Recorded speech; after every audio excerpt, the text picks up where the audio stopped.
जय माता की दोस्तों, आप सभी का स्वागत है मेरे चैनल पिंकी सहरावत पर। मेरा नाम है पिंकी सहरावत और मैं आपके साथ शेयर करने जा रही हूँ संपूर्ण करवा चौथ की व्रत विधि कैसे करनी है, कैसे पूजा करनी है, कैसे रही सही कमियों को फेरना है और कैसे भोग लगाना है, कैसे हम पारण कर सकते हैं। सभी जानकारियाँ आपको इस वीडियो के माध्यम से मिलने वाली है, तो आप वीडियो को पूरा ज़रूर देखिए। और व्रत कैसे किया जाता है वह भी आप इस वीडियो में देख सकते हैं। सुहागन स्त्रियां अपने पति की दीर्घ आयु के लिए, अच्छे भविष्य के लिए, अच्छे स्वास्थ्य के लिए निर्जला उपवास रखती हैं और सुबह संकल्प लेकर यह जो पूजा होती है वो गोधूल बेल में या प्रदोष व्रत में की जाती है। तो सबसे पहले हम चंद्र पूजन करने के बाद, पति का पूजन करने के बाद ही पारण किया जाता है। तो देखिए, सबसे पहले हम यहाँ पर 16 श्रृंगार कर लेंगे। उसके बाद हमने यहाँ पर अष्टकमल पहले ही बना लिया था और चौकी को पवित्र कर लिया था। पवित्र मन से आपको ये व्रत करना चाहिए, सच्चे दिल से व्रत करना चाहिए। इसका पूर्ण फल तभी प्राप्त होता है। तो देखिए, मेहंदी अल्पा महावर आप अच्छे तरीके से सजा लीजिए और लगवा लीजिए। और मेहंदी लगवाना बहुत ही शुभ माना जाता है, बहुत ही अच्छा रहता है मेहंदी लगवाना। आइए, व्रत कैसे करना है, किस तिथि में करना है। अब की बार 20 अक्टूबर को करवा चौथ का व्रत मनाया जाएगा और मासिक कार्तिक मास की कृष्ण पक्ष की चतुर्थी तिथि को यह व्रत मनाया जाता है। और गणेश जी की भी पूजा आपको बहुत ही विधिवत पूर्ण तरीके से करनी है। तो यहाँ मैंने पहले अष्टकमल तल बना लिया है और उसके बाद मैंने यहाँ पर चौकी सजाई है। आप चाहे तो चावल से बना लीजिए, मैंने रोली कुमकुम से बनाया है। इसके बाद हमने यहाँ पर करवा चौथ माता को स्थापित कर दिया है। और यहाँ पर अगर आपके यहाँ पे कलश की स्थापना होती हो तो आप कलश की स्थापना अवश्य कीजिए। बहुत शुभ होता है कलश की स्थापना करना। कलश की स्थापना करना बहुत ही अनिवार्य है। तो आपको यहाँ पर कोई भी पात्र लेना है, पीतल का, तांबे का, मिट्टी का, जो भी आपके पास हो। और उसमें आपको एक कोड़ी कमलगट्टा, एक सुपारी, हल्दी की गांठ, एक सिक्का, एक फूल डाल देना है। उसके बाद हमने यहाँ पर गेहूं का आसन लगा दिया है। अनाज में गेहूं हो, चावल हो, धान हो, जो भी आपके पास हो। उसके बाद हमने यहाँ पर अशोका के पत्ते पर कुमकुम लगाकर, अक्षत रखकर हमने यहाँ पर कलश को तैयार कर लिया है। और एक प्लेट में, कटोरी में प्लेट रख दी है, उसमें हमने दिया भी कलश के ऊपर रख दिया है। आप चाहें तो कलश के ऊपर आप नारियल भी रख सकते हैं, लेकिन मैंने यहाँ पर दिया रखा है। उसके बाद हम यहाँ पर 2 करवे ले लेंगे। हमारे यहाँ पर तो करवों में जो भी हम शाम को बायने में निकालते हैं, खाना निकालते हैं या धन अन्न निकाल भरा जाता है, वही हम लेते हैं।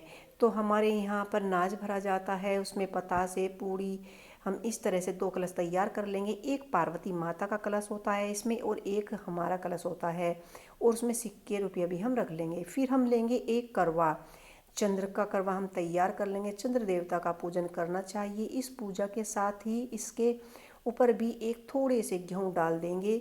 आप चाहे तो अक्षत भी रख सकते हैं। एक प्लेट के ऊपर गेहूँ रख देंगे और हमारा मीठे वाला करवा है और इस शक्कर भी रख सकते हैं, हलवा भी रख सकते हैं। जो भी आपने बायने का सामान बनाया है वो भी आप करवे के अंदर अवश्य ही रखना चाहिए।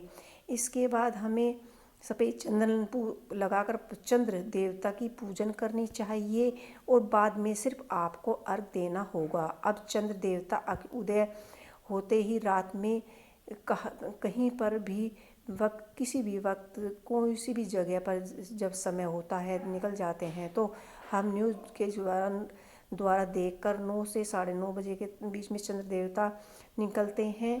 क्योंकि चौथ के दिन थोड़े लेट निकलते हैं, इसीलिए हम 8:30 से 9:30 के बीच में चंद्रमा दर्शन के लिए उनका ध्यान करेंगे। और चंद्र कलश भी हमने यहाँ पर अर्पित कर दिया है। इसके बाद हमने यहाँ पर गणेश जी की स्थापना कर दी है, दीपक हमने प्रज्वलित कर दिया है। और सभी भगवानों को, जो भी करवा चौथ माता की कैलेंडर में इसमें चित्र में है, सभी को हम कुमकुम का तिलक लगाएंगे और हम यहाँ पर करवा चौथ माता को कलावा और यहाँ पर चुनरी अर्पित कर देंगे। जितने भी भगवान जी हैं सभी को हम वस्त्र रूपी कलावा स्थापित करेंगे। भगवान श्री गणेश जी को हम यहाँ पर जनेऊ स्थापित करेंगे और हम यहाँ पर जितने भी भगवान जी हैं सभी को वस्त्र रूपी कलावा अर्पित कर देंगे। इसके बाद जो हमने करवा चौथ माता के लिए सुहाग की जो भी आपने सुहाग का सामान चढ़ाया है इसे आप खुद भी इस्तेमाल कर सकते हैं। यह आप बाद में अपने लिए भी इस्तेमाल कर लें और इसके साथ ही आप अपने बायने का सामान भी यहीं पर निकाल कर बायने भी रख ले। उसके बाद हम यहाँ पर जो हमने बायने की थाली है वो निकाल ली है, सभी को हम पुष्प अर्पित कर देंगे। जो भी कलर के आपके पास पुष्प हैं सभी को यहाँ पर पुष्प अर्पित कर दीजिए। जो भी आपके पास मिठाइयाँ हैं आप मिठाइयाँ अर्पित कर दीजिए और जो भी आपने दक्षिणा रखनी है वो दक्षिणा भी आप अर्पित कर सकते हैं। इस वर्ष 20 अक्टूबर को यह व्रत रखा जाएगा और यहाँ पर हमने 2 करवे ले लिए हैं। करवे एक माता पार्वती का करवा है और एक इसमें हमारा करवा है। सभी पर हमने दोनों पर दिए जला लिए हैं। और आप करवे कैसे बदले, अगर आप अकेले पूजा कर रहे हैं तो आप इस तरह से अकेले भी यहाँ पर करवा बदल सकते हैं। और इस तरह से अब 5 बार 7 बार आप करवा बदल लीजिए और माता से हाथ जोड़कर प्रार्थना कीजिए कि वे आपकी सुहाग की लंबी आयु करे और आपकी सभी मनोकामनाएं पूर्ण करे। तो इस तरह से हम करवा बदल लेंगे और सुहाग के लिए व्रत रखें और हाथ जोड़कर प्रार्थना करें और अपनी रही भूलों के लिए माफ़ी मांगे और आरती कर कर कहानी पढ़े। आपको ये वीडियो कैसा लगा मुझे ज़रूर बताएं।